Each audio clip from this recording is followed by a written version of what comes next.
First, I must say that freely we have received, freely we will give. While a lot of people will say, how will these people take care of their family?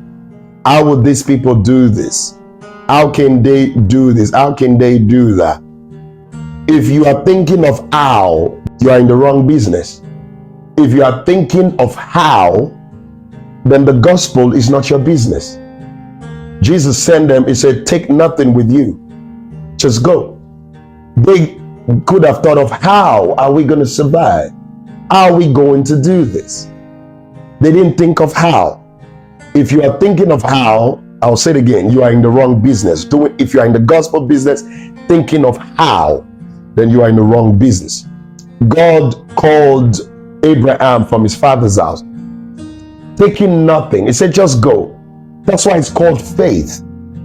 If faith has to calculate, if faith has to consider the weather, then it's never faith. The gospel don't consider the weather. The gospel is sacrificial. You do it for the sake of Christ. Whether you are singing or you're preaching, it's all about God. And if you know you're thinking of how you're going to survive with your family, you can do music in other forms. You don't have to do it to pretend like you're worshiping God. You're a businessman. You're a businesswoman. How can you take me to the throne of God? I cannot pay you to come take me to God. God does not see you. God will not accept you. But if you do it willingly, and I come and then I bless you, I give you on a Miriam, that's a different thing. I'm talking about those who charge for the gospel. If you are blessed for doing it, beautiful, because the gift of a man make room for him. You're not giving the gift so you could go tax people. You're giving the gift so you could bless God. And if you know you are trying to do it for money, you can join others who have been in the church before and now they are in the secular world. Join them. And that is the truth. We must say the truth as it is. I said it before. We cannot say that the gospel of God is growing. The gospel does not grow because the gospel had already grown from the beginning. Whatever God will be tomorrow, he already became yesterday. He changeth not. So you can't change the patterns of God. We must go back to the ancient landmark. You can't change the ways of God to suit your own desire. That's why I see a lot of people, some people, they read a portion of the scripture and they throw some portion away. It's not for sale. As a matter of fact, we must put that in our hearts. The gospel is not for sale. Beware, you buyers. Yes, if you're a buyer, we must say that. It's not for sale.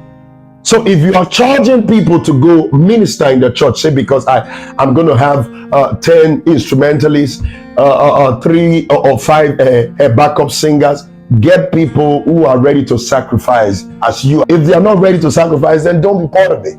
And guess what? It's us trying to modernize these things. And do you know there are other ways these singers can also make money? They record their music. They have platforms on social media like on YouTube, Facebook, TikTok, and the rest of it. They can put their songs out there and get paid from people just watching it. They get paid from them, but that is never enough. They want to tax the work. And you know what they say? The pastor is going to use me to make glory for himself. If I go there, the pastor's work is going to be big. The pastor is going to make money. That's why you must work by discernment.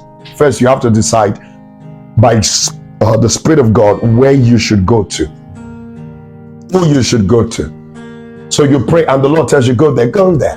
Go and bless the people. Always see kingdom work as it is for the people. As it is for the people. Not for yourself and not for the pastor.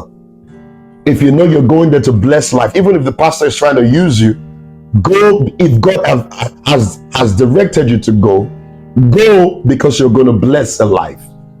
Go with that mindset.